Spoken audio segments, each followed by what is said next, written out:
Eh bien, bienvenue. Donc, le pitch qui vous a fait venir, c'est Agilité à l'échelle, comment résoudre des blocages systémiques avec une mention à la gouvernance agile adaptative et à SAFE. Alors, de quoi on va vous parler aujourd'hui et qui va parler? Donc, on a Christelle à la régie qui est là et qui va… voilà. Et puis, moi, je suis Isabelle Le Bouteiller di Francesco. Donc, sur spécifiquement la gouvernance adaptative agile, j'interviens depuis 2011, mes premières missions, mais formée à l'holacratie, à la sociocratie depuis 2008. 2008, sociocratie, holacratie, première session Europe, 2009. Et j'ai eu la chance de transmettre ça, notamment chez Orange, où j'ai accompagné environ 35, je vais dire, équipes. Équipe, c'est majoritairement des comités de direction, mais pas que. C'est aussi beaucoup de projets transverses qui, avec les méthodes traditionnelles, s'en sortaient pas et ont essayé de faire autre chose. Et puis, c'est aussi parfois des entités jusqu'à, combien chez OBGP, 800 personnes, si je ne dis pas de bêtises, à la louche. Donc, qui ont décidé de jouer sur la base du volontariat et plusieurs entités. Et c'est dans ce cadre que j'ai rencontré Fabienne, puisque je faisais aussi les formations de facilitateurs en interne, facilitateurs secrétaires, pour permettre aux personnes qui étaient dans les équipes d'être autonomes et avec un petit accompagnement derrière pour aider à prendre le vol de manière autonome. Et Fabienne est là depuis vraiment le début. Je crois que tu as été une des premières et je te laisse te présenter du coup. Alors, Fabienne Pouillotte, donc moi je travaille chez Orange. J'étais Release Training Engineer jusqu'à l'année dernière. Maintenant, je suis Product Manager dans une autre entité. Et j'ai fait partie du premier programme d'Orange à basculer en gouvernance adaptative. Donc, c'était 2014-2015. Moi, j'ai rejoint ce programme-là en 2015. Je pense que la formation, ça devait être 2016, Isabelle, quelque chose comme ça à peu près. Et donc, partout où je passe et où je trouve que ça répond à un besoin, je mets un peu de gouvernance adaptative. Un peu beaucoup parfois. C'est ce que tu vas nous partager. Ouais, et voilà. juste en méga synthèse, au démarrage, quand tu es arrivé en 2014-2015, quel était le contexte et puis qu'est-ce que tu as vu que ça pouvait apporter? Évidemment, il y avait aussi des problèmes, on en parlera après. Alors, pourquoi donc c'est un programme marketing avec beaucoup d'enjeux en fait en termes de positionnement stratégique. Et il se trouve que les équipes collaboraient très mal, coopéraient plus du tout, puisqu'on est arrivé jusqu'à un blocage où elles ne se parlaient plus. Donc voilà. Et du coup, la direction a souhaité remettre un peu de lien. Et donc, c'était tourné vers notre entité de formation, campus, pour pouvoir essayer de mettre en place quelque chose. Et c'est de là qu'est née la gouvernance adaptative. Donc, c'est un mélange, c'est pas purement de l'holacratie, parce que jugé trop rigide par Orange, pour nous en tout cas, donc pas approprié. Et c'est pas de la sociocratie pure non plus. C'est un petit mélange des deux. Je vais en parler brièvement après. Et quels ont été les apports, en tout cas, sur cette toute première tentative en 2014, puis tu vas nous parler, parce que tu en as vécu plusieurs dans des sujets complètement différents.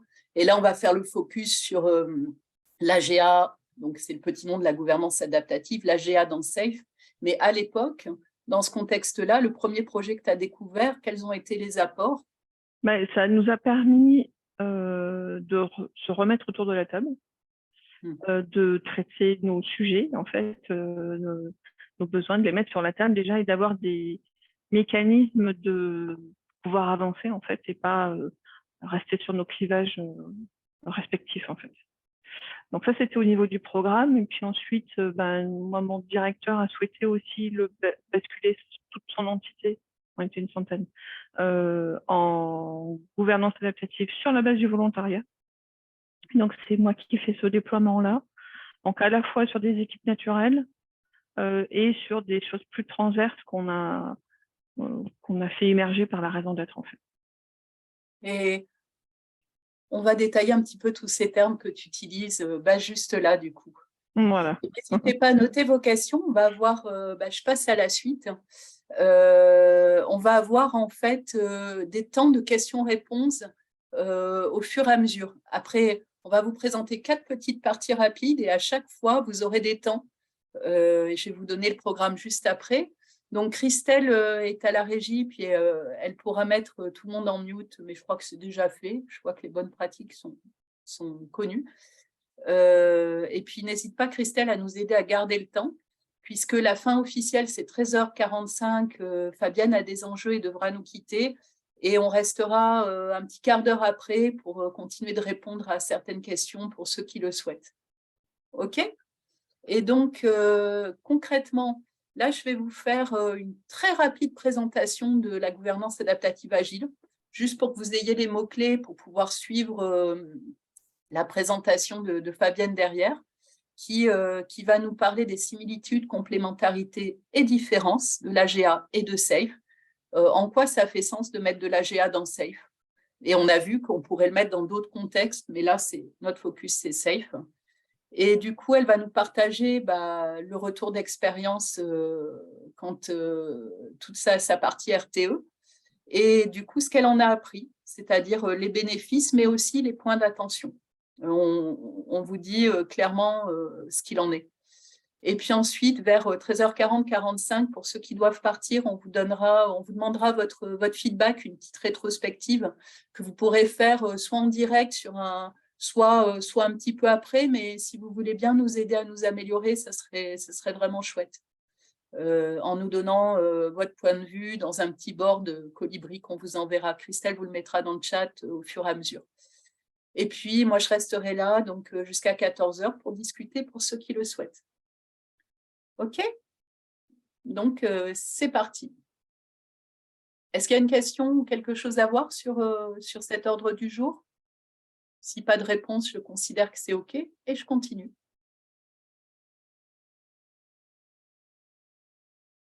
Alors, je continue. Donc, la gouvernance adaptative agile, c'est quoi? De quoi on parle?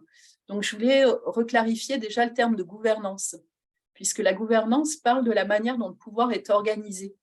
Et très souvent, il y a confusion entre la gouvernance et les managers, mais si on regarde par rapport à cette définition, ça va au-delà, puisque ça parle de l'ensemble des manières de faire.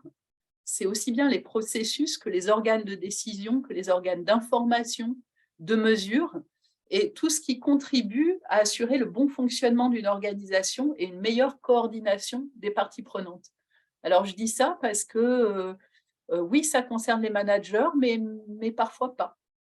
Et je pense que c'est intéressant d'avoir cette ouverture-là pour la suite. Donc, l'AGA, qu'est-ce que c'est? Alors, c'est une pratique. C'est avant tout une pratique. C'est tiré, comme l'a très justement dit Christelle et Fabienne, de l'holacratie, qui elle-même est tirée de la sociocratie, du Lean, et tout ça a été adapté à la culture française notamment, puisque l'holacratie est très contractuelle, puisque c'est américain et les US ont une culture très contractuelle. Et là, on l'a adapté pour faire quelque chose d'un petit peu plus en phase avec la culture française et aussi notamment avec la culture orange, puisque c'est là que ça s'est beaucoup développé. Et ça permet, ça a une action sur l'organisation, c'est-à-dire que ça permet, dans une approche incrémentale, de petits pas, et dans une approche de test and learn, d'expérimentation, de faire évoluer, si on veut, jusqu'à l'organisation et de traiter les tensions pour les transformer soit en prochain pas, soit en optimisation de notre manière de fonctionner ensemble. Voilà, et donc ça marche très bien dans des entreprises hiérarchiques, parce que Orange n'est pas trop une entreprise du secteur économie sociale et solidaire et coopératif, et pas aussi, mais et Et il y a beaucoup d'entreprises aussi dans le milieu coopératif qui s'en emparent. Mais c'est assez tout-terrain et souple, en tout cas dans la manière dont on l'aborde. Alors, l'intention, je crois que c'est Claudio qui nous parlait de la transfo. Et donc, il y a une organisation officielle. En général, elle fait quoi? Durée de vie 3 ans. Et puis, ça repart. Et puis, évidemment, on avait analysé, on avait résolu plein de problèmes. Et puis, quand on met en œuvre, il y a plein de choses qui apparaissent qu'on avait oubliées. Donc, comment on fait en attendant? On attend la prochaine transfo. Et puis, les gens font comme ils peuvent en attendant. Alors, ils font comme ils peuvent, en général, comme le slide du milieu, c'est-à-dire l'organisation réelle, hein, où selon la connaissance, on peut bypasser, on a nos canaux directs avec les personnes, et puis il y a les processus officiels, et puis les processus officieux. Et du coup, l'AGA se propose de permettre, à partir des tensions, de s'organiser, de se réorganiser, d'avancer pas à pas au fur et à mesure que le réel nous explique que ce serait bien de faire les choses un petit peu mieux. Alors, ce n'est pas des grandes transformations, mais ça permet à plusieurs, aux gens qui ressentent la problématique de pouvoir agir avec le consentement de l'ensemble des équipes. C'est une manière de le présenter et il pourrait y en avoir d'autres. Donc, je fais un point sur d'autres approches. C'est-à-dire que, oui, il y a ce besoin d'agilisation des organisations, mais en plus, donc selon une étude de l'Harvard Business Review, grosso modo, 71% des cadres trouvent que les réunions sont inefficaces et improductives. Alors, il se trouve que par rapport à l'AGA, c'est beaucoup des sortes de rituels qu'on utilise dans des réunions et qui, par exemple, chez Orange, ont permis de faire passer les CODIR traditionnels de 4 à 5 heures à 1h30 avec des gens super impliqués et en général contents et qui nous partagent que c'est plus efficace. Alors, ce n'est pas la panacée, il y a aussi des problématiques, mais j'ai souvent entendu dans des CODIR qui tournaient en GA que waouh, quel bonheur par rapport à ce qu'on a pu vivre par ailleurs. Voilà. Et puis, on parle beaucoup d'autonomie, on parle beaucoup d'équipes auto-organisées. Il faut savoir que l'autonomie, c'est un des principaux facteurs le manque d'autonomie et de capacité à influer sur son organisation, sur son poste de travail, qui nous touche. C'est aussi la deuxième cause de burn-out, en l'occurrence. Enfin, vraiment une cause majeure. Et là, on va, avec l'AGA, délimiter des périmètres d'autonomie et de pouvoir, mais aussi des périmètres de soutien. Parce que l'autonomie, c'est bien, mais si on est seul, ça peut aussi créer des problématiques. Et là, c'est comment faire le lien entre autonomie et coopération avec des règles du jeu claires. Alors, comment on va faire ça? Il y a 6 clés pour ce faire que je vais vous lister assez rapidement. Je regarde le temps. Donc, on va travailler, comme Fabienne a commencé à l'évoquer, sur la raison d'être. C'est-à-dire, on va travailler en équipe sur c'est quoi notre raison d'être, pourquoi on est là, en quoi on va contribuer, qu'est-ce qu'on apporte d'unique à l'entreprise, et on va en parler ensemble pour surtout s'aligner. Et puis, de manière régulière, peut-être qu'on va vouloir réinterroger cette raison d'être. Et ça, on le verra en fonction de ce qui se passe. Mais du coup, étape 1, une organisation qui est alignée sur sa raison d'être qui peut devenir évolutive. Étape 2, on clarifie les rôles et on le fait de manière collectivement, puisque un rôle, il va être redevable, c'est le vocabulaire de la gouvernance adaptative, donc redevable d'un ensemble de choses pour permettre à la raison d'être de se matérialiser, et puis aussi par rapport aux différents collègues. Et donc, on a des attentes et on a remarqué que beaucoup de problématiques qui pouvaient être pensées comme des problématiques de personnes étaient en fait des problématiques de manque de clarté sur les périmètres des uns et des autres. Et là, on a une manière de l'interroger, de le faire évoluer collectivement, tout en sachant que les rôles sont distincts des personnes. Et ça, c'est un élément clé, c'est-à-dire que si Isabelle est à la compta, j'aurais peut-être des problématiques avec Gérard au commercial parce qu'il ne me donne jamais ses chiffres à temps. Mais si Gérard change de service, je n'ai plus de problématique avec lui. Enfin, il y a des chances. Et souvent, il y a des problématiques interservices, plus parce qu'il y a des manques de clarté sur les attendus entre les deux. Et ça devient des problèmes de personnes. Mais on va essayer de faire en sorte que ça n'escalade pas, ou en tout cas de décélérer l'escalade. Ensuite, la question de la délégation de pouvoir, de l'empowerment ou de la subsidiarité, c'est des mots différents. Je ne vais pas rentrer dans les nuances là parce que ce n'est pas l'objet, c'est juste un overview. Mais quand on définit un rôle et une redevabilité, on donne aussi le pouvoir à la personne de décider dans ce périmètre et c'est acté. Si ça pose problème, on a des instances pour le revoir. Mais à partir du moment où la personne a son rôle, la personne a la latitude pour décider et pour agir dans son périmètre et du coup ne va plus avoir besoin de demander l'autorisation à son chef ou à d'autres personnes. Et là, c'est aussi un accompagnement pour que les gens prennent leur pleine responsabilité, puis osent agir. Et en tant que facilitateur, on intervient beaucoup pour aider les personnes à oser prendre leur pouvoir. Et ou à certains moments, d'autres personnes à laisser la personne être dans son pouvoir. Et donc, comment on fait? Ensuite, on a plusieurs types de réunions. Et on va avancer parce qu'il y a des agendas dynamiques qui sont mis en place. Et dans cet agenda, le point d'entrée, ce sont les tensions. Alors, des tensions créatives. Et on part du principe qu'une tension, c'est un désir d'évolution. C'est un écart. C'est-à-dire que moi, je suis dans mon rôle et puis il y a un truc qui ne me va pas. Là, je sens que je suis gênée aux entournures dans mon rôle. Parce que je sens qu'entre ce que je pourrais faire et ce que je fais, il y a quelque chose qui pourrait te faire mieux. Parfois, ce n'est pas un problème, c'est un désir. Et donc, du coup, je vais poser une tension. Et si la tension est récurrente, je vais essayer de faire évoluer l'organisation en étant force de proposition. Et comment je vais faire ça? Je vais faire ça grâce à différents types de réunions. Il y en a même une quatrième dont Fabienne vous parlera peut-être. Mais en standard, il y a sur des fréquences qui sont à définir selon les équipes. Hein. Ce n'est pas dogmatique, c'est en fonction des besoins et du terrain. Après, on sait qu'il y a certains rythmes qui se passent un petit peu partout, mais il y a des réunions opérationnelles ou réunions de triage qui vont se passer souvent tous les mois, où là, il y a des étapes très particulières à respecter et ce qu'on a en fin de réunion opérationnelle, c'est les prochains pas.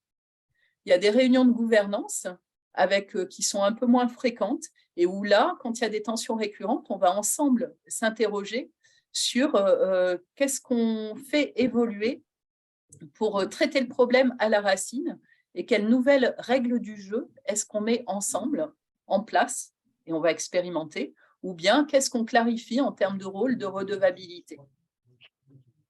Et puis, il y a quelqu'un que j'entends qui n'a pas son micro en mute.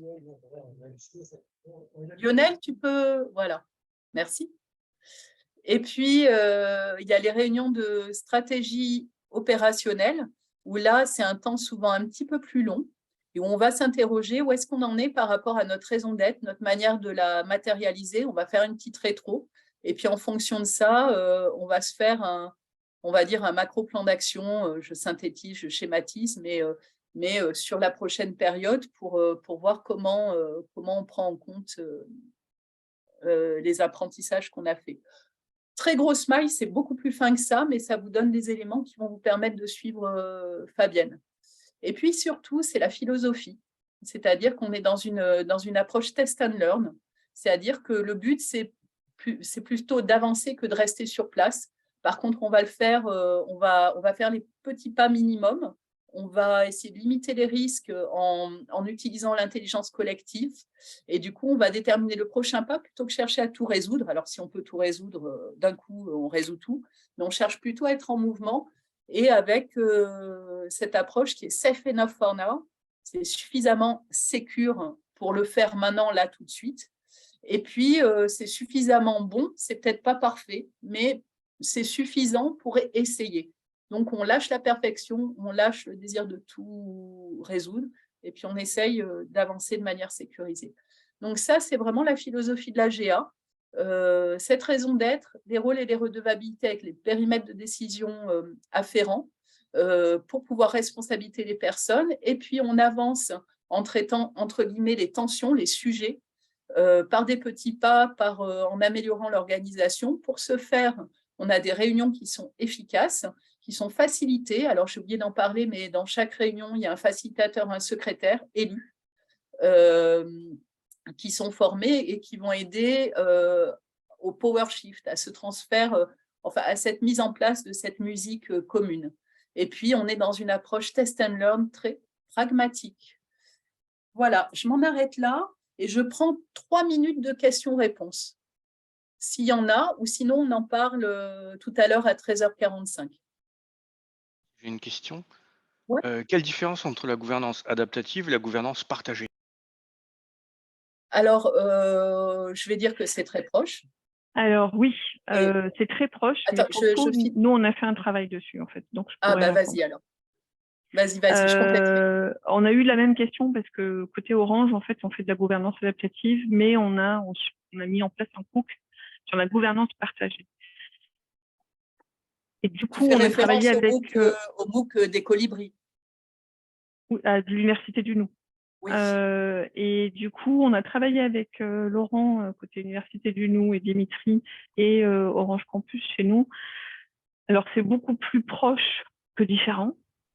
La seule différence, mais qui est quand même de taille, c'est que, en tout cas philosophiquement parlant, la gouvernance adaptative s'intègre dans une organisation hiérarchique, ce qui n'est pas le cas de la gouvernance partagée. Elle est plutôt là pour on n'aurait plus besoin de management. Donc, c'est la seule, nous, en fait, finalement, dans le groupe de travail, c'est la seule différence qu'on voit. Après, c'est du détail, c'est de l'expertise, mais voilà, le fond, il est là. Ça me va. Une autre question?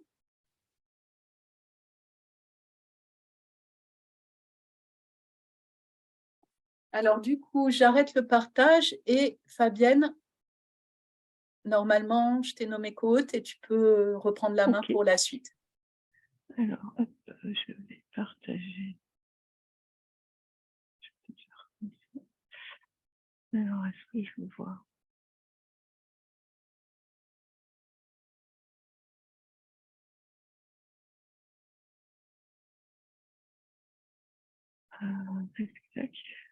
Vous voyez quoi? Non, c'est pas le bon.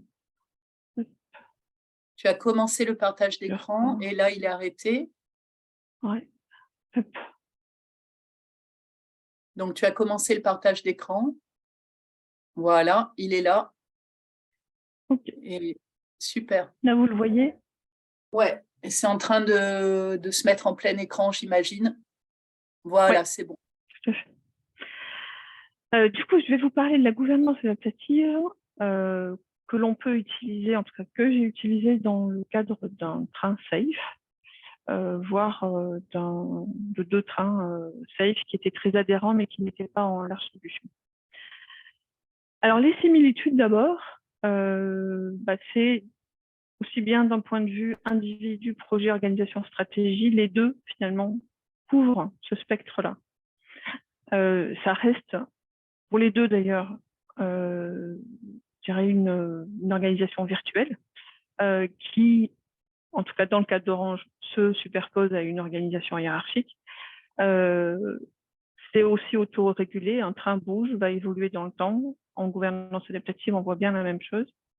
Et en termes de mindset, on adresse quand même les mêmes sujets. On adresse la confiance entre les différentes personnes, l'autonomie des différents rôles. On est aussi, comme dans l'agilité, celui qui fait, c'est celui qui décide. En tout cas, c'est ce qu'on cherche à faire. Ça casse les silos, puisque une équipe agile, c'est une équipe pluridisciplinaire. Un cercle, c'est pareil, on a les personnes dont on a besoin pour pouvoir faire vivre finalement ce cercle-là, et on est vraiment dans une approche test and learn avec l'accueil du changement. Donc pour moi, c'est vraiment, les grosses similitudes sont là. D'autres similitudes, un train, en tout cas c'est comme ça qu'on le fait chez Orange, a une raison d'être, comme un cercle.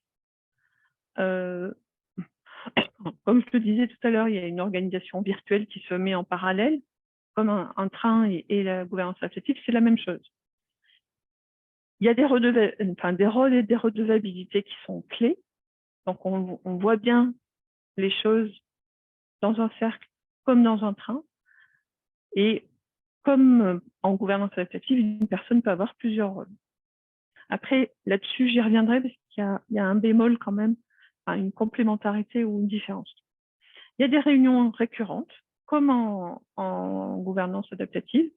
En gouvernance adaptative, comme le disait tout à l'heure Isabelle, c'est la réunion opérationnelle de triage. Là, on a, pour ceux qui connaissent SAFe, un ART Sync ou un PO Sync ou un Scrum de Scrum. Bon, ça dépend. Moi, j'étais plutôt sur de l'ART Sync et des PO Sync. C'est une petite coquille. Tout ce qui est stratégie opérationnelle que l'on retrouve finalement dans la gouvernance adaptative, on peut faire le parallèle avec un PI planning, puisque ça va être l'engagement du collectif sur une stratégie à court terme, des choses qui doivent être faites. Et l'ART fait aussi une grande rétro qui s'appelle Inspect and Adapt à chaque fin d'incrément pour pouvoir s'améliorer et donc revoir aussi bien le fonctionnement que les outils, etc. Et donc, en s'appuyant sur l'intelligence collective, va faire évoluer en fait son mécanisme. Après, on peut aussi voir des complémentarités avec la gouvernance adaptative, dans le sens où on pourrait mettre certains items de la gouvernance adaptative comme structurer les axes de travail en PI planning avec une stratégie opérationnelle un petit peu plus travaillée en amont pour faire le focus au niveau des programmes par rapport aux priorités. Et surtout, se dire sur quoi on est prêt à renoncer, ce qui, en tout cas, moi, dans mon train, était quand même assez compliqué à aller chercher. On voulait tout faire tout le temps. Alors, parce que moi, je l'ai utilisé aussi, ça, le traitement des tensions, parce que je trouve que ça permet aux personnes de prendre du recul, de les faire grandir et les rendre plus autonomes lorsqu'ils font une proposition que dire « ah ben, c'est à cause de lui ». Ouais. En même temps, on va devoir travailler ensemble, donc ça ne va pas faire avancer la machine de dire c'est à cause de lui. Ça peut aussi, pour notamment tout ce qui est on va dire, rôle transverse, apporter des outils. Alors, je ne sais pas si, je ne crois pas que tu en aies parlé, sur notamment le consentement versus le consensus. Alors, chez Orange, on a été très dans le consensus, mais alors on met énormément de temps à trouver un terrain d'entente et surtout on nivelle par le bas avec du consensus. Donc là, par exemple, typiquement avec le consentement, c'est quelque chose où on aboutit plus vite et après, il faut que tout le monde joue le jeu, bien sûr. Et on lève vraiment les objections des uns et des autres. Et on pourrait mieux structurer les réunions aussi en s'appuyant sur un petit peu les étapes finalement des réunions de GA. Par contre, le train, il pourrait aussi apporter des choses à la gouvernance adaptative, notamment au niveau des rétrospectives. Ça serait intéressant que les cercles en gouvernance adaptative fassent aussi des rétrospectives type agile. Tout ce qui est cadencement est très ritualisé. Bon, ça, c'est voilà, un train, c'est 2-3 mois en général de programme. La stratégie opérationnelle en gouvernance adaptative, c'est plutôt 6 mois, 9 mois. Ça dépend des 3 mois. Moi, j'ai jamais vu en fait, là où je suis. Et peut-être que ça serait intéressant pour les entités qui ont besoin d'évoluer vite. Juste sur un petit retour, moi sur une équipe où on le faisait à chaque fois, qui était le pôle agile en l'occurrence, et amélioration continue, on a fait des réunions de stratopée en 2 mois. sur 2 mois et avec un format rétro. Donc effectivement, ça s'est fait de temps en temps à la marge. Mmh. Les différences, par contre, c'est notamment ce que je disais tout à l'heure sur les rôles et les redevabilités, hein.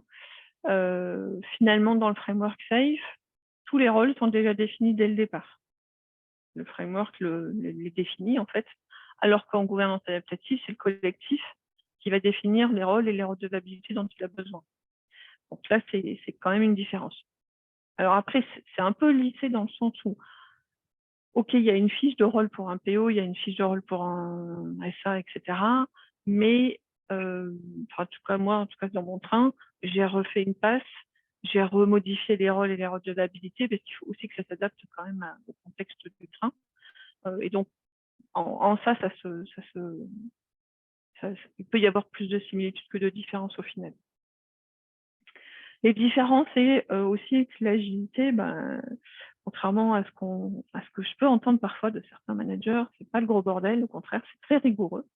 Il y a une récurrence des réunions dans un train qui est fixée à l'avance, dès le départ, là où en gouvernance adaptative, c'est moins le cas. C'est plus c'est plus lié aux besoins des uns. Par exemple, on ne sait pas dans l'année qui arrive, à part la réunion opérationnelle de triage, quand on sait qu'il y aura une gouvernance, quand on sait qu'il y aura une stratégie opérationnelle. C'est pas forcément fixé à l'avance dès le départ sur une année. Un train, il le sait à peu près sur les 3 ans ce qu'il va faire. Donc voilà, là c'est une petite différence. Par contre, et là je tiens à le dire haut et fort, il n'y a pas du tout d'utilité de basculer tout un fonctionnement de train en gouvernance adaptative. En tout cas, moi, je n'en ai pas vu l'intérêt parce que ça engendrerait beaucoup de redondance de réunions. Souvent, les gens se plaignent d'avoir déjà trop de réunions. Donc, si ça n'a pas de valeur, ça ne sera du coup pas suivi. Est-ce que déjà là-dessus, vous avez des questions?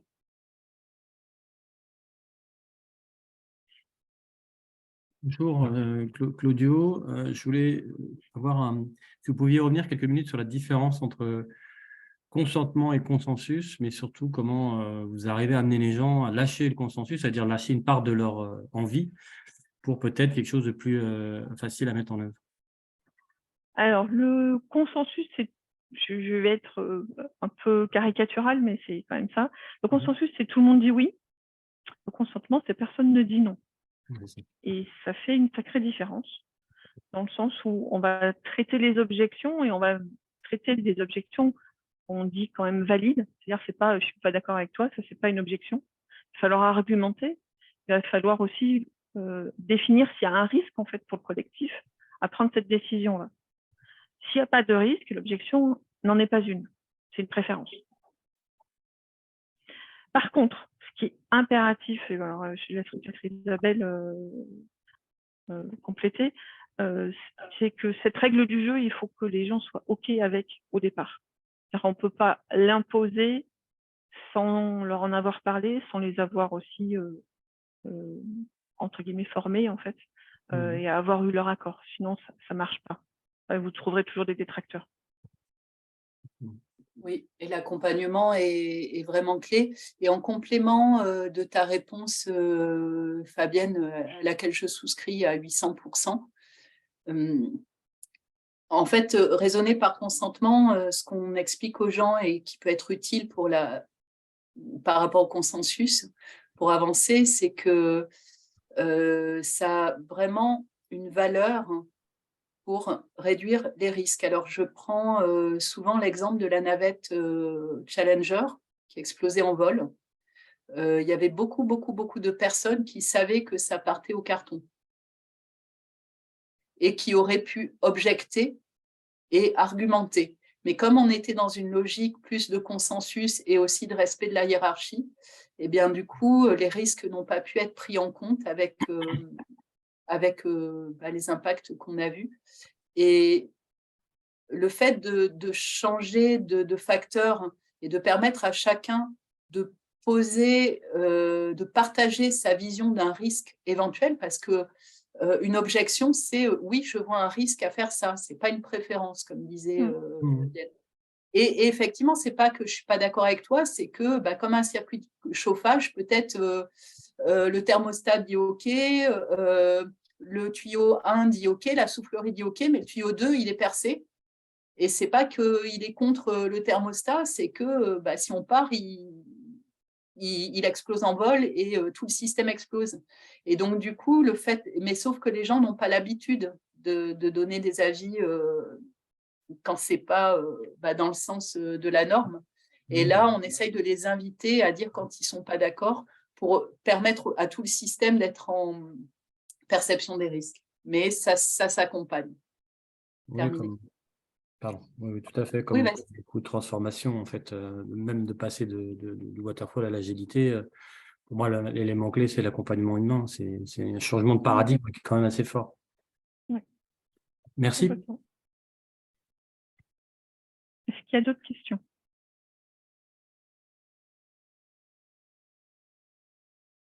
Alors, je continue.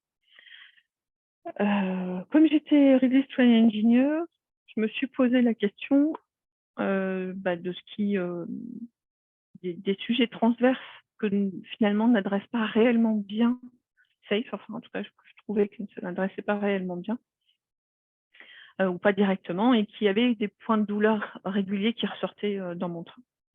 Et je me disais, mais est-ce que finalement, si on le traitait en gouvernance adaptative, ça serait pas mieux? Donc j'avais identifié un certain nombre de sujets en fait pour mon train.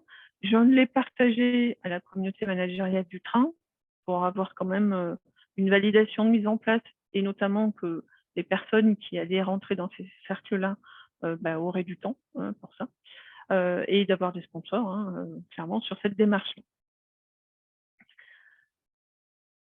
Et du coup, bon, comme j'ai un peu de suite dans les idées, en mars 2021, finalement, on s'est dit, bon, c'est maintenant qu'il faut le faire, parce qu'il y a des choses, ça ressort systématiquement en Inspect and Adapt, et donc il faut qu'on le craque différemment, parce que finalement, les actions qu'on a prises jusqu'à présent n'ont pas apporté leurs fruits. Et donc, on a essayé de mettre de la gouvernance adaptative. Alors, je vous présentais le train à l'époque. Donc, il y avait 85 personnes, à peu près 100 rôles, 7 équipes, 2 collectifs transverses et une équipe programme. Et 6 entités différentes de chez Orange qui vraiment, qui structurellement ne sont pas du tout dans les mêmes entités. Finalement, ce qu'on a mis en place, c'est 3 cercles, alors que j'ai appelé flottants, c'est-à-dire qu'ils ne sont pas forcément reliés les uns aux autres. Le premier qu'on a mis en place, c'est le cercle transfo agile, parce que ce n'est pas parce qu'une entreprise décide de mettre du safe que tout le monde se met en ordre de bataille et du jour au lendemain chope le bon mindset et tout va bien. Donc, il nous semblait important pour porter cette réelle transfo, ce changement de paradigme, d'avoir un cercle qui s'en occupait. Donc, dans ce cercle-là, il y avait 13 personnes différentes, 36 rôles. Et puis là, vous voyez la raison d'être. Ensuite, en septembre 2021, on a créé le cercle stratégie de test. Donc, pareil, 13 personnes, 26 rôles.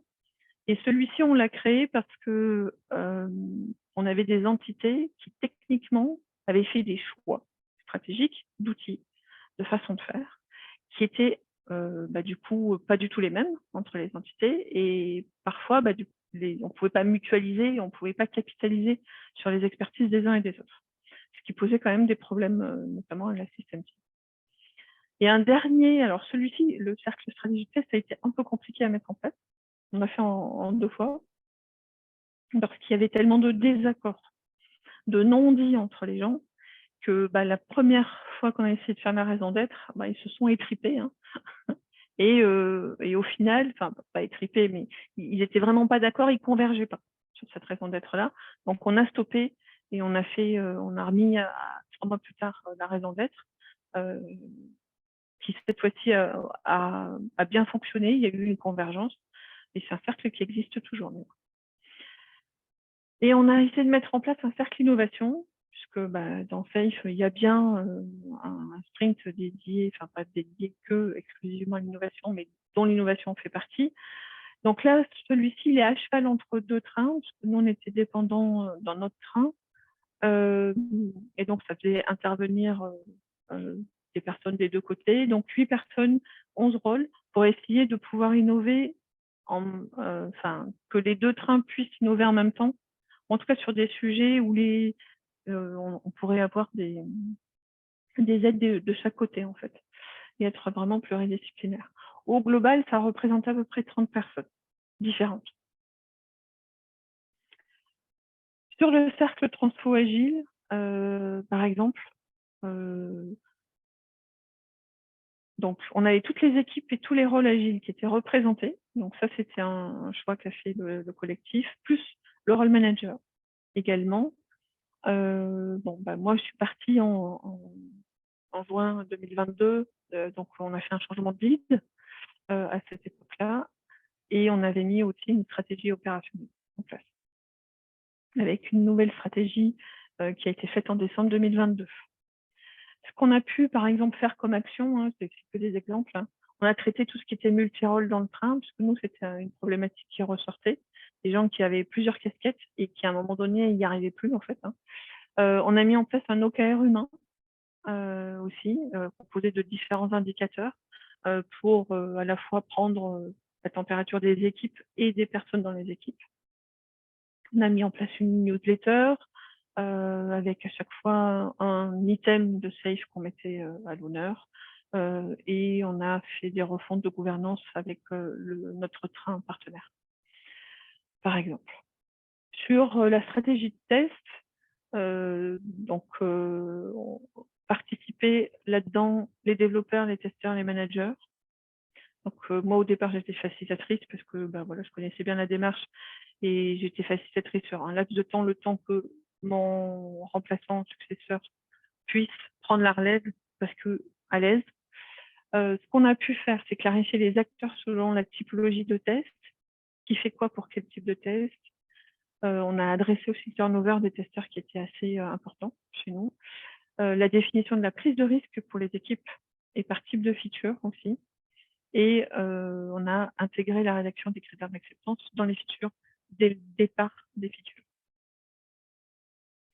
Le cercle innovation, donc au bout d'un an, on a un peu moins d'un an d'ailleurs, on a revu sa raison d'être parce que peut-être qu'on était un peu trop ambitieux au départ. Comme c'est un cercle qui est à cheval entre deux trains qui sont interdépendants mais qui n'ont pas le même type de fonctionnement, les mêmes durées de sprint, etc. C'était un petit peu compliqué. Et à mon départ, du coup, il y a eu un changement de guide également, parce que j'étais lead de ce cercle-là et du cercle transfo-agile. Qu'est-ce qu'on a fait comme action? Déjà, on a lancé un questionnaire pour savoir comment les gens, notamment les développeurs et les testeurs, parce que c'était surtout eux qui étaient en demande, voulaient s'organiser sur l'innovation.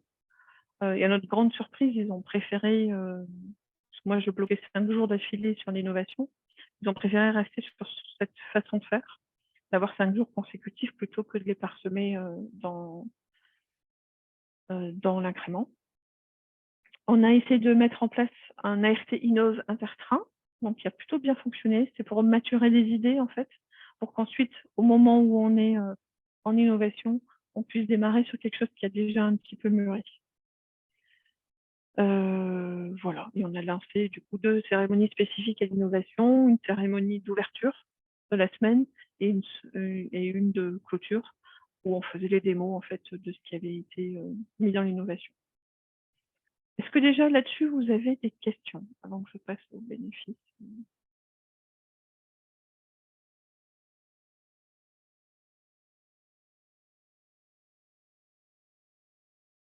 A priori, non.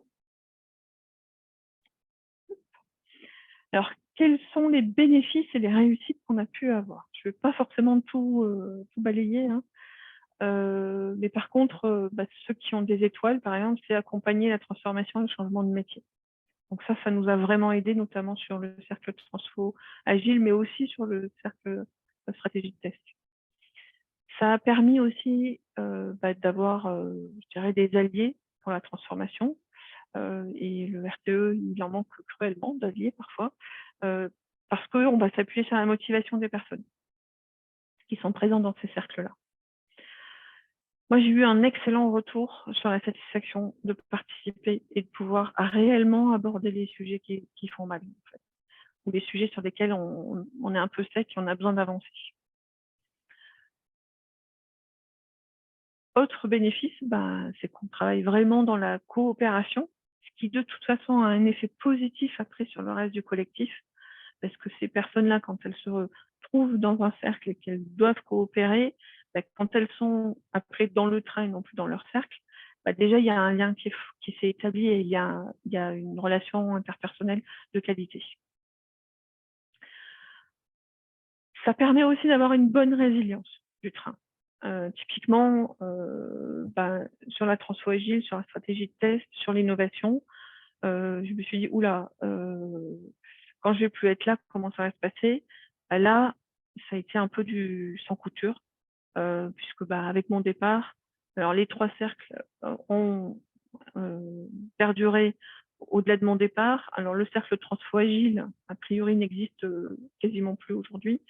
Stratégie de test, il existe toujours, et l'innovation non plus, il n'existe plus, parce que c'est vrai qu'il faut aussi des gens qui partent. On a été 2-3 un peu qui étaient dans ces cercles-là, qui sont partis à peu près dans les mêmes cadences, et du coup ça amoindrit en fait les choses, mais par contre dans la continuité, ça a pu permettre de continuer à adresser transformation, innovation, stratégie de test. Ça rend aussi les personnes plus autonomes, plus responsables, dans le sens où, comme le disait tout à l'heure Isabelle, une tension, c'est la tension du système, c'est pas la tension de la personne en tant que telle. Et de ne pas le dire, on règle pas le besoin d'évolution du système.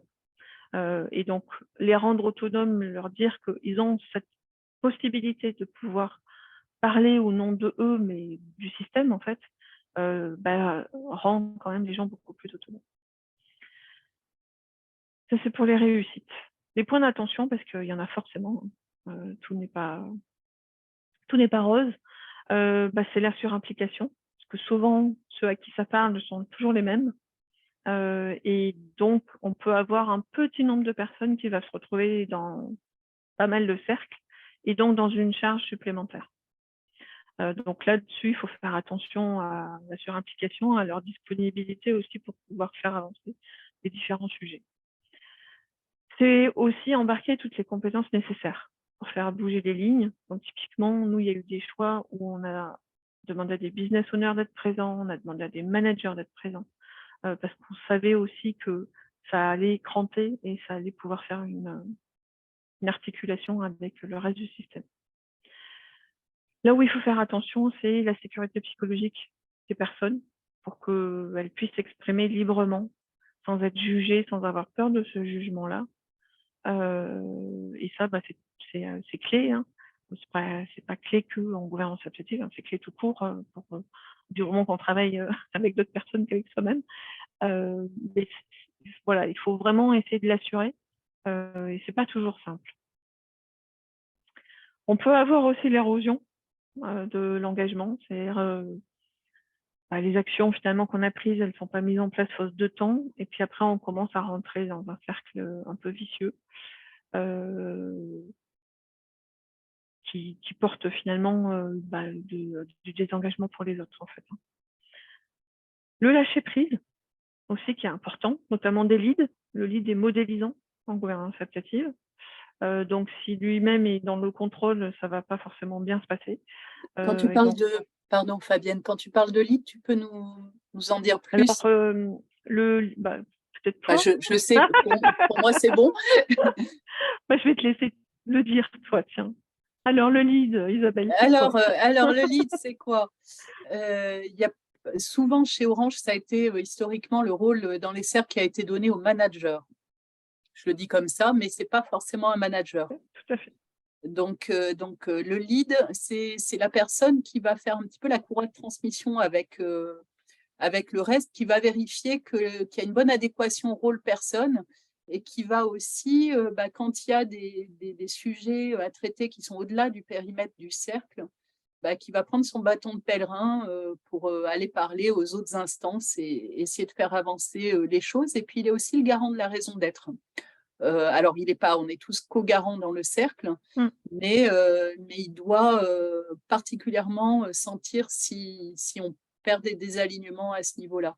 Voilà la louche, et tout en sachant que, en général, il est nommé par, on va dire, le cercle plus grand qui inclut ce sous-cercle, mais pas que. J'ai vu dans certains séminaires, dans cette entité de 800 personnes dont on parlait, à un moment, sur certains cercles, le, le grand chef a souhaité que l'élite soit élue sur un format d'élection sans candidat pour être sûr que tout le monde soit derrière. Voilà en quelques mots. Est-ce que tu veux rajouter des choses, Fabienne? Non, je vais juste dire, voilà, moi j'étais lead du cercle Transfo Agile, parce que c'est quand même un des rôles, une des redevabilités du RTE, et le lead du cercle Innovation. Je n'ai pas souhaité être le lead du cercle stratégie de test. J'ai voulu responsabiliser les testeurs, en leur disant c'est quand même votre sujet. Moi j'ai besoin que ça avance, mais c'est votre sujet à vous. Et donc je me suis plutôt mise en facilitatrice le temps de monter en compétence. Et après je suis sortie carrément du cercle pour leur montrer que c'était pas une instance de contrôle, surtout pas en fait. Mais par contre, si eux ne s'impliquaient pas, il ne se passerait rien non plus. Voilà. Il faut faire aussi attention. Et du coup, pardon, juste en complément, en fait, à l'initialisation de la démarche, si les leads sont les managers, entre guillemets, officiels, ce qu'on observe souvent, c'est que il y a la théorie où, il y a le pouvoir de décision dans le rôle, et puis après, dès qu'on est en réunion, il y a les habitudes qui reviennent au grand galop. Et du coup, le lâcher prise, ils peuvent souhaiter lâcher prise, et puis en mode réflexe, les gens vont se tourner vers eux. Et c'est là où, s'il n'y a pas un travail de proximité avec un facilitateur pour changer de posture, ça peut entraver la mise en œuvre et le succès de cette démarche. Oui, tout à fait. Terminé. Et puis, il y a le chevauchement avec les rôles existants, ce qui rejoint un peu la surimplication. C'est-à-dire qu'on a son rôle dans SAFE, on prend 1, 2, 3 rôles dans un cercle. À un moment donné, des fois, son rôle dans SAFE chevauche un tout petit peu certaines redevabilités du rôle dans un cercle GA. Et là, ça met un peu de confusion pour les personnes. C'est là où il faut être extrêmement clair sur les rôles et les redevabilités des uns et des autres. Alors, je vais quand même dire celui-là, même s'il n'y a pas une étoile. Attention aux jeux politiques. Nous sommes des humains. Et donc, qui dit humain, on cherche des alliés. Des détracteurs, il y en a toujours. Et donc, parfois, il faut savoir lire entre les lignes. Et il faut en tout cas, moi, c'est une recommandation que je fais. Il faut des facilitateurs qui aient vraiment des antennes ultra sensibles pour détecter ce genre de choses et déminer très en amont avant que ce soit la politique qui gère le cercle. Le point d'attention, c'est aussi quelle place pour les managers. Moi, je me suis souvent posé la question pour à la fois qu'ils ne se sentent pas exclus parce que finalement, c'est eux qui ont la main sur le système, dans SAFE, pour le faire évoluer. Et en même temps, s'ils n'ont pas la bonne posture, ça n'aide pas le cercle. Donc, sur certains cercles, on a fait le choix qu'ils y soient. Sur d'autres, on a fait le choix où ils n'y étaient pas. Et donc, c'est vraiment... Mais il faut, je pense, se poser toujours la question. Si c'est pertinent pour le cercle d'avoir des managers ou pas. Bien sûr, dans la gouvernance applicative, Isabelle a parlé de 3 types de réunions, ou 4, mais j'en parle pas là. Et donc, il faut surtout pas oublier la gouvernance pour remettre à plat les choses s'il y a besoin, ni la stratégie opérationnelle. Ce qui, quand on est déjà dans un train qui a ses propres réunions, on a tendance à faire. Donc là-dessus, il faut être assez vigilant. Et voilà, je crois que j'ai... Ah oui. Bon, ça n'a pas trop de sens pour vous. Moi, j'ai déjà fait une présentation au RTE d'Orange. J'ai fait une présentation aussi au RTE de France et de Navarre via la communauté des RTE expérimentés qui s'appelle Cortex. Puis aujourd'hui, le Meetup. Et en tout cas, moi, ce que j'aimerais faire passer comme message, c'est qu'on peut vraiment superposer des structures organisationnelles virtuelles et que ça fonctionne si on adresse vraiment un besoin.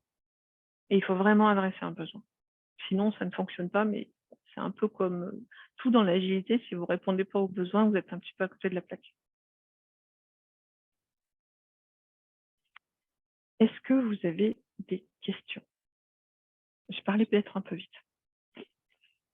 Merci Fabienne.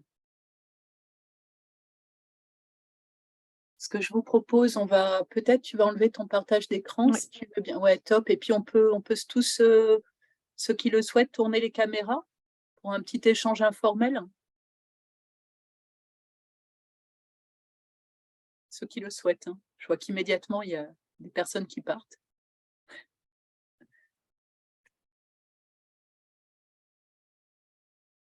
Est-ce que vous avez des questions?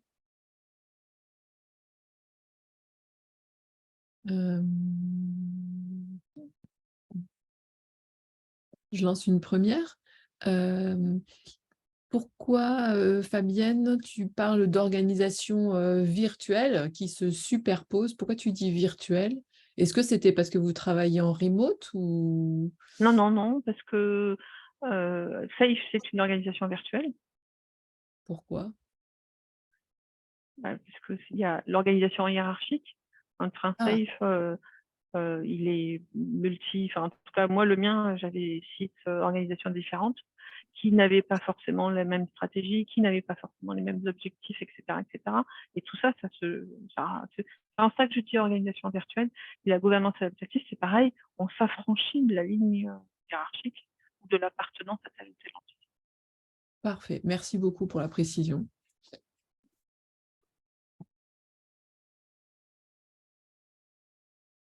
Gwenaëlle? Bonjour Bonjour. tout le monde. Merci pour cette présentation très intéressante. Je ne me suis pas présentée au début mais donc je suis coach agile et SPC, donc effectivement je connais CEF et je connais aussi un petit peu Holacracy, même si je n'ai pas pratiqué. Et du coup, ma question c'est, est-ce qu'il y a des participants ou des parties, alors soit sur le train, enfin les 2 trains dont tu as parlé ou d'autres parties d'Orange, qui étaient tentés d'aller un petit peu plus loin, en fait, peut-être dans la gouvernance adaptative ou partagée. Du coup, je m'adresse aux deux, à Fabienne et Elisabeth. Alors, dans un train, aller plus loin, on aurait pu créer d'autres cercles. Mais après, moi, j'ai arrêté à 3 parce que c'était un peu toujours les mêmes qui répondaient présents. Et donc, je souhaitais pas, on avait un problème de surcharge là, dans le train, donc je souhaitais pas aller au-delà, en fait, sinon je les aurais mis un peu en difficulté. Par contre, on aurait pu créer un cercle manager, puisque voilà, moi j'avais 6 entités différentes, et traiter réellement les sujets en gouvernance adaptative là-dessus, ce qu'on n'a pas fait.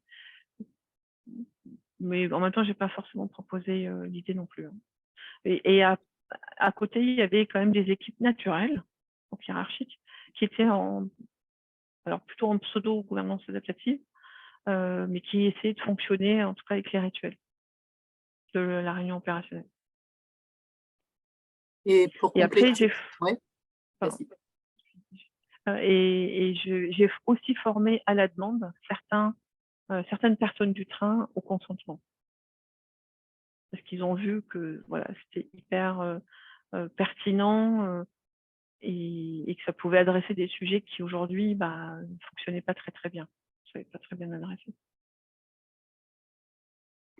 Et pour compléter la réponse de Fabienne, et là je parle d'autres endroits que dans cette expérience, puisque Je te disais, moi, j'ai accompagné environ 35, entre guillemets, équipes. Et dans ce que j'appelle équipe, il doit y avoir 3, 4, 5 entités. Et où très souvent, ça a démarré sur celle de 800 personnes. À la base, c'était un projet transverse en waterfall à fort enjeu et qui ne réussissait pas à avancer. Puis, ils ont mis des bouts de GA et ils ont vu que ça leur a apporté de la valeur. Ça s'est diffusé, mais un petit peu comme ça. Au bout d'un moment, le CODIR a évolué en haut des 800 et s'est dit, tiens, et si on s'y mettait tous? Et puis après, ils ont dit, nous, on ne veut pas déployer, mais on va expliquer aux gens, on va leur donner 2 jours d'acculturation et puis on va mettre une équipe pour ceux qui veulent expérimenter. Et là, ça s'est superbement diffusé, mais toujours sur la base du volontariat. Et là, ça a été pour beaucoup une full GA. Et ils ont mis aussi Glassfrog, qui est l'outil dans Holacracy où on va suivre les rôles et les redevabilités. Et personnellement, je faisais les 2 jours de l'AGH au BGP, petite formation qu'on tournait dans pas mal d'entités. Et c'était très rigolo, c'est-à-dire que au fur et à mesure, je revenais d'une semaine sur l'autre, je voyais des cercles se créer, des cercles dans les cercles, des trucs se réorganiser et avec cette dimension organique, et personne ne maîtrisait le truc, quoi. Ça se passait, par contre, ça donnait de la clarté, notamment pour les entretiens d'évaluation, puisqu'on savait beaucoup plus qui faisait quoi. Et là, c'était une expérience que j'ai vue. Est-ce que ça a répondu, Gwenaëlle, ou pas? Oui, après, dans les cas comme ça, j'ai toujours envie d'en savoir encore plus sur le quotidien, comment ça se passait, mais je vais laisser la parole pour une autre question. Merci.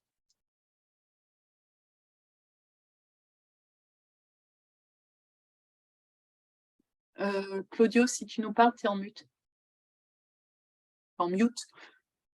Désolé, j'avais une question pour rebondir sur ce que tu dis, sur ce que vous disiez, pardon, Isabelle. On peut dire tu. Hein. Merci. Tu as fourni une partie de la réponse à ma question, mais ce qui m'intéresse aussi, c'est la façon plus globale. Orange, une entité que je connais parce que c'était un de mes clients ici à Sofia. Alors, c'est une picture que j'ai, c'est pas complètement Orange, mais j'en ai perçu, sans que ce soit une critique, quelque chose de très structuré, très organisé, très hiérarchique. Et du coup, qu'est-ce qui emmène cette entreprise à un moment à aller vers de l'autogouvernance ou de déléguer, de l'empowerment, comme tu as dit? Donc, quelle était la raison ou les raisons? On a donné un projet transverse, bien souvent, effectivement, on est dans les silos, donc ça ne passe pas. Et ensuite, qu'est-ce qui fait qu'au final, cette entreprise tout entière ne bascule pas dans ce mode-là? Est-ce que c'est problématique à la taille? Est-ce que, voilà, je pose des questions très générales, ce ne sont pas forcément propres à ça, mais est-ce que déjà on peut y répondre? Ouais, je démarre, tu complètes, Fabienne? Ça Ouais. te va? Parce que c'est quand même toi la locale de l'étape. Moi, ce que j'ai vu sur ce qui déclenchait, en tout cas, les désirs d'expérimentation, j'ai vu, je vais généraliser à 2, puis il y en a une troisième qui va arriver, mais soit, comme Fabienne a partagé, des conflits, c'est-à-dire ça ne marche pas avec les méthodes classiques, on ne s'en sort pas, donc on se rend compte qu'il faut faire autrement. Et donc, on est prêt à expérimenter. Et puis là, ils expérimentent ça apporte des bienfaits, petit à petit, ils continuent. Ou bien, souvent, des changements dans le management et puis des managers qui ont vraiment ce désir de partager le pouvoir, qui sont un petit peu visionnaires, et qui, donc, soit sur la base de la vision, du rêve, d'une appétence, d'un désir de faire mieux, soit sur... faut qu'on résolve. Donc ça, c'est un premier, ça c'est au niveau du déclencheur. Et après, ça a toujours été fait sur la base du volontariat. En tout cas, moi, de ce que j'ai vu. Et donc, du coup, et je trouve que c'est bien parce que, tu sais, les Anglais, ils disent « If it's not broken, don't fix it ». Si c'est pas cassé, il ne faut pas réparer. Et en fait, finalement, il y a plein d'endroits où la culture… Donc, moi, ce qui m'a touchée chez Orange, c'est la diversité culturelle. Il y a des gens qui viennent de rachats, de start-up, des anciens fonctionnaires, il y a Oui, tous les tout à fait. métiers, c'est une richesse extraordinaire. Et, et du coup, il n'y a pas forcément le besoin ou le désir ou l'appétence, et puis on travaille quand même à partir de l'élan des gens.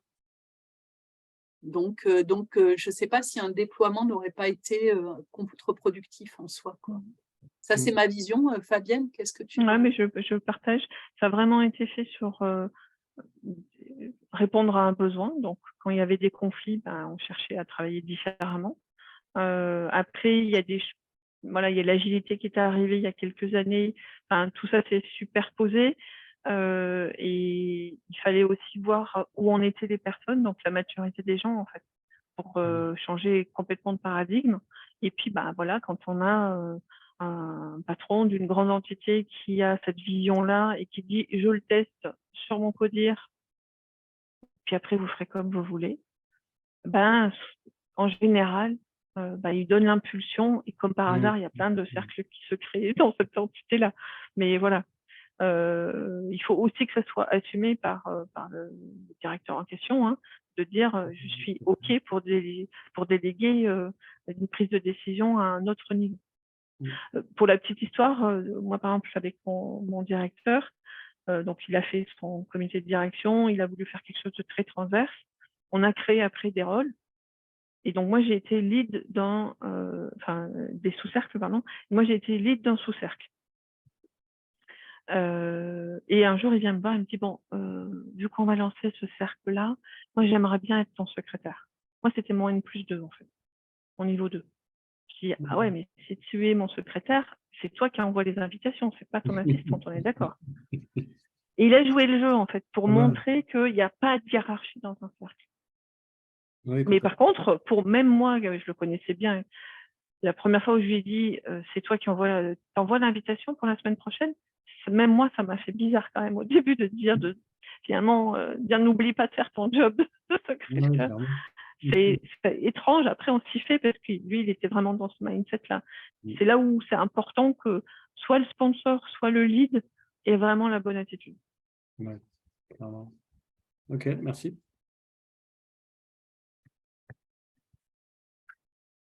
Christelle vient de vous mettre dans le chat un lien sur un petit tableau. Si vous pouvez nous donner votre avis pour qu'on s'améliore quand vous le souhaitez, à un moment, ça serait chouette avant de partir. Si vous voulez copier le lien. Voilà. Merci Christelle. Est-ce qu'il y a d'autres questions, Jérôme, Fabrice, Gwenaëlle, Clara, Bruno?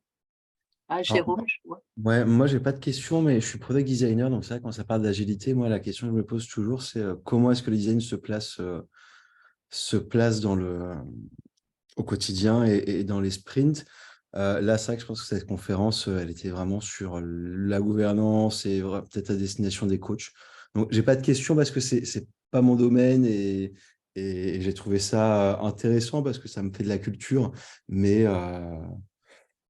voilà, merci pour le retour d'expérience. Merci Peut-être, Jérôme. je serai un Et peu plus... Ouais.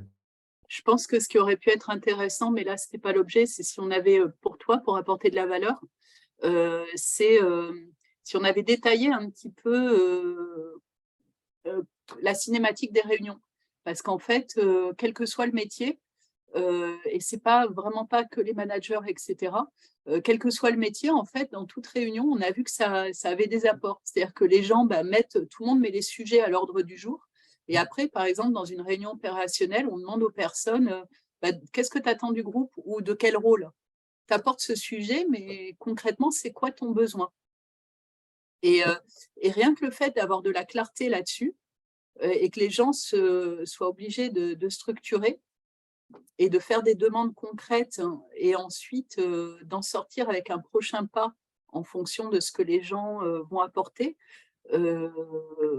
ça peut apporter aussi au design. Enfin, dans les réunions d'équipe ou à chaque fois qu'il y a besoin de se synchroniser. Merci pour le tip. Ce que je retiens aussi, c'est qu'effectivement, que chaque train est en amont réfléchi à sa raison d'être. Je pense qu'effectivement, ça permet de fédérer et à ce que chacun sache pourquoi est-ce qu'il bosse, quoi. Pourquoi est-ce qu'il se lève le matin et quel est l'objectif. Voilà, merci beaucoup en tout cas pour le partage. Merci, Sharon. Bonne journée, à bientôt. Au revoir. Au revoir.